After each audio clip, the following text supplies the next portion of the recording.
की हवा में घुले जहर की वजह से लोगों का सांस लेना मुश्किल हो रहा है। दिल्ली की इस हालत के लिए पंजाब में पराली जलाने को जिम्मेदार माना जा रहा है और सबसे दिलचस्प यह है कि पंजाब में पराली जलाने की सबसे ज्यादा घटनाएं वीकेंड पर यानी शनिवार और रविवार को होती हैं।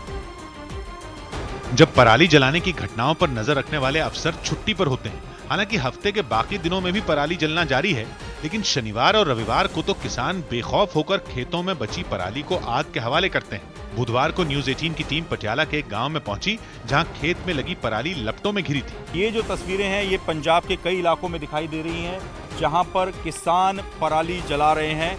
दावा ये किया जा रहा है कि सबसे ज्यादा पराली जलाने की घटनाएं हफ्ते के आखिरी 2 दिनों में होती हैं, क्योंकि शनिवार और रविवार को पोल्यूशन कंट्रोल डिपार्टमेंट के फील्ड इंस्पेक्टर यानी वो अधिकारी जो घूम घूम कर खेतों पर नजर रखते हैं, वो छुट्टी पर होते हैं। इस बात से खुद सरकारी अफसर भी इनकार नहीं करते। बीते शनिवार, रविवार और सोमवार को पंजाब में पराली जलाने की 6,700 घटनाएं हुई। नासा के सैटेलाइट से ली गई 3 दिनों की तस्वीरें भी इसका सबूत है। लेकिन बड़ी बात यह है कि किसानों के पास पराली जलाने के अलावा कोई दूसरा चारा नहीं है। पंजाब के जिस गांव में न्यूज 18 की टीम पहुंची, वहां खेत के एक हिस्से में पराली को जलाया नहीं गया था, बल्कि सरकार के बताए रास्ते के मुताबिक पराली को खाद की तरह मिट्टी के साथ मिलाने की कोशिश की गई। पैसा ज्यादा खर्च हुआ, मेहनत ज्यादा लगी, इसके बावजूद काम अधूरा रह गया। यहाँ पर ट्रैक्टर से और मशीनों से पराली को हटाया गया, लेकिन पराली के जो ऐसे हिस्से यहाँ पर पड़े हैं जी, ये सब हाथों से हटाने पड़ेंगे। इसके लिए लेबर लगानी होगी। ये सही कह रहा हूँ? हाँ जी, ये लेबर लगेगी और ये तब जाके गेहूं बाहर निकलेगा। खेतों में दिखने वाले किसान ये मानने को तैयार नहीं है कि सरकार से उन्हें कोई मदद भी मिलती है। खर्चा दुगना आ रहा है। अच्छा। हाँ जी, हाँ। और सरकार कोई सब्सिडी नहीं दे रही? कोई सब्सिडी नहीं दे रही है, कोई समझा है, कोई मशीन कुछ नहीं सानू देता है। इसीलिए बड़े पैमाने पर पराली इस साल भी जलाई जा रही है। गाँव में खेतों पर नजर दौड़ते ही किसी न किसी खेत में पराली जलाते हुए किसान दिख जाते हैं।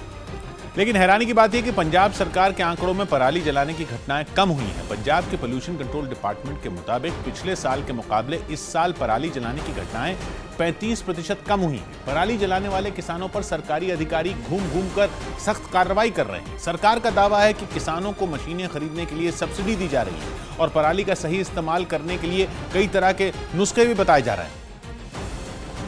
लेकिन पंजाब में जलने वाली पराली दिल्ली की हवा को जहरीला बना रही है, क्योंकि मानसून के बाद तापमान तो कम होता ही है, बंगाल की खाड़ी में एक कम दबाव का हिस्सा बन जाता है। इसका असर यह होता है कि उत्तर भारत से लेकर उत्तर पूर्व तक हवाओं की रफ्तार बेहद कम हो जाती है। हवाएं धीमी होती हैं तो धरती के वायुमंडल का हिस्सा सिकुड़ जाता है, यानी धरती से निकलने वाली गैसें ज्यादा ऊपर नहीं जा पाती। और ऐसे हालात में गाड़ियों से निकलने वाला धुआं हो, सड़क की धूल हो या किसी और तरह का प्रदूषण हो, वो लंबे समय तक हवा में ही बना रहता है। तापमान गिरने की वजह से हवा में हल्की नमी भी होती है, जिसमें मिलकर ये प्रदूषित कण स्मॉग यानी धुएं वाले कोहरे की शक्ल ले लेते हैं।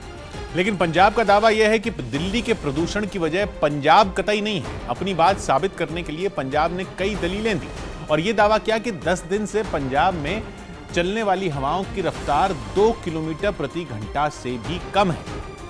इतनी धीमी हवाएं पराली के धुएं को पंजाब से दिल्ली तक नहीं पहुंचा सकती और ऐसे धुएं का असर 15 किलोमीटर से ज्यादा के दायरे में नहीं हो सकता। दूसरी अहम बात यह है कि पिछले कुछ दिनों से हवाएं पूर्व से पश्चिम की तरफ चल रही हैं, यानी दिल्ली से पंजाब की तरफ, न कि पंजाब से दिल्ली की तरफ। तो पराली जलने के बावजूद पंजाब की हवा दिल्ली से कहीं ज्यादा साफ है। पंजाब में पिछले 10 दिन का औसत AQI यानी एयर क्वालिटी इंडेक्स का स्तर करीब 120 रहा, जबकि पिछले 10 दिनों में दिल्ली का औसत AQI 350 से ज्यादा दर्ज किया गया। पंजाब का दावा यह है कि दिल्ली की सरकार केवल अपनी नाकामी छिपाने के लिए पंजाब की पराली को कसूरवार बता रही है, जबकि ये मुमकिन ही नहीं है कि पराली पंजाब में जले और उसके धुएं का पंजाब में कोई असर ना हो, जबकि उसी धुएं से दिल्ली में लोगों का सांस लेना मुश्किल हो जाए। इसलिए पंजाब तो दिल्ली को चुनौती दे रहा है कि पंजाब पर अपने आरोप साइंटिफिक बेसिस पर प्रूव करके दिखाएं। ये कहना कि पंजाब इज रिस्पॉन्सिबल, इसके लिए मैं ये कह सकता हूँ कि हमें साइंटिफिकली प्रूव करना पड़ेगा। हालांकि दिल्ली में सरकार चला रही आम आदमी पार्टी पंजाब की दलीलें सुनने को तैयार नहीं है। दिल्ली स्पेसिफिक कारणों की वजह से दिल्ली में प्रदूषण नहीं बढ़ रहा है, अन्य राज्यों का इसमें काफी कंट्रीब्यूशन है। दोनों राज्यों में मची खींचतान के बीच दिल्ली की हवा बेहद जहरीली हो चुकी है और पोल्यूशन से निपटने के लिए तमाम कदम 1 नवंबर से ही उठाए जाएंगे। और ये कदम वही होंगे जो GRAP यानी ग्रेडेड रिस्पांस एक्शन प्लान के तहत पहले से तय किए जा चुके हैं। इस प्लान के तहत प्रदूषण के स्तर के हिसाब से कदम तय किए जाएंगे, जिनके तहत फिर से दिल्ली में ऑड इवन की स्कीम को लागू किया जा सकता है। तमाम स्कूल और कॉलेज के प्रदूषण का स्तर घटने तक बंद करने पड़ सकते हैं। पड़ोसी राज्यों से दिल्ली में आने वाले सभी ट्रकों की एंट्री पर रोक लगाई जा सकती है। कोयले के इस्तेमाल पर पूरी तरह से रोक लगाई जा सकती है। जहरीली गैस हवा में छोड़ने वाले कई उद्योग बंद किए जा सकते हैं। और EPCA ने तो एक दिन पहले ये तक संकेत दिया कि सड़कों पर पब्लिक ट्रांसपोर्ट के अलावा तमाम निजी गाड़ियों के उतरने पर रोक लगाई जा सकती है, क्योंकि दिल्ली की हवा पहले से बेहद जहरीली हो चुकी है। दिल्ली में लगातार 7वें दिन AQI खतरनाक स्तर पर रिकॉर्ड किया गया। यहाँ का AQI लेवल है वो 300 के पार है, यानी जो यहाँ की हवा की स्थिति है वो बेहद खराब है। दिल्ली के ज्यादातर हिस्सों में विजिबिलिटी घट गई। आप देखेंगे कि फिलहाल सूरज निकल आया है, धूप निकल आई है, बावजूद उसके विजिबिलिटी पर कितना खराब असर स्मॉग का बना हुआ है। लोगों को सांस लेने में तकलीफ हो रही है तो सिर में दर्द और आंखों में जलन की शिकायत हो रही। हालत यह है कि सड़क पर मौजूद पुलिस वाले भी मास्क लगाकर खड़े होने को मजबूर हैं। तो दिल्ली के पड़ोसी गुरुग्राम में भी हालात कमोबेश ऐसे ही हैं। सूरज निकलने के कई घंटे बाद तक भी हाईवे पर लोगों को गाड़ियों की हेडलाइट जलाए रखनी पड़ी। तो सबसे खराब हालत दिल्ली के पास गाजियाबाद की है। गाजियाबाद को प्रदूषण के मामले में पूरे देश में पहले नंबर पर रखा गया है। गाजियाबाद में प्रदूषण बढ़ने की बड़ी वजह कंस्ट्रक्शन से जुड़े प्रोजेक्ट हैं, जिन पर अब जाकर रोक लगाई गई है। इनमें सबसे अहम प्रोजेक्ट दिल्ली मेरठ एक्सप्रेसवे का काम है, जिसे NHAI तेजी से पूरा करने की कोशिश में लगा है। वसुंधरा और राजनगर एक्सटेंशन में 2 बड़े फ्लाईओवर का काम तेजी से पूरा करने की कोशिश की जा रही है। मेट्रो के करीब 10 किलोमीटर लंबे ट्रैक को बनाने का काम भी तेजी से चल रहा है, जिसे 1 नवंबर से रोक दिया जाएगा। तो गाजियाबाद के लोनी में भी PWD विभाग ही कई निर्माण कार्यों में लगा था। माना जा रहा है कि गाजियाबाद के प्रदूषण के पीछे निर्माण कार्यों से निकलने वाली धूल ही सबसे बड़ी वजह है। साथ ही कई उद्योग ऐसे हैं जो धड़ल्ले से प्रदूषण कर रहे थे, लेकिन उन पर सोमवार तक कोई कार्रवाई नहीं की गई। तो दिल्ली में पटाखों को लेकर भी अब तक पसोपेश की स्थिति बनी हुई है। हालांकि सुप्रीम कोर्ट ने साफ कर दिया कि पूरे NCR में केवल ग्रीन पटाखों की बिक्री की इजाजत होगी। लेकिन ग्राहक तो ग्राहक, अभी तक दुकानदारों तक को भी नहीं पता कि आखिर ग्रीन पटाखे होते क्या हैं। हम तो ये डिमांड कर रहे हैं कि ग्रीन पटाखा बताओ तो सही कौन सा होता है।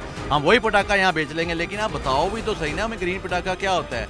पटाखों की होलसेल मार्केट के तौर पर मशहूर दिल्ली का सदर बाजार दिवाली से पहले खचाखच भरा होता था, लेकिन अब बाजार में पहले जैसी रौनक नहीं है। हालांकि दिल्ली पुलिस कानून का डंडा चलाने के बजाय लोगों को जागरूक करती भी दिख रही है। बच्चों को पटाखों के नुकसान बताने के लिए दिल्ली पुलिस के अफसर स्कूलों में पहुंच रहे हैं। मैं धन्यवाद करना चाहूंगी पूरे पुलिस टीम का, जिन्होंने आके बच्चों को ऑनरेबल सुप्रीम कोर्ट की गाइडलाइंस के बारे में बताया और अपनी तरफ से प्रोत्साहित किया कि वो इस दिवाली को ग्रीन दिवाली मनाएं। स्कूल में बच्चों को शपथ दिलाई गई कि वो केवल ग्रीन दिवाली ही मनाएंगे।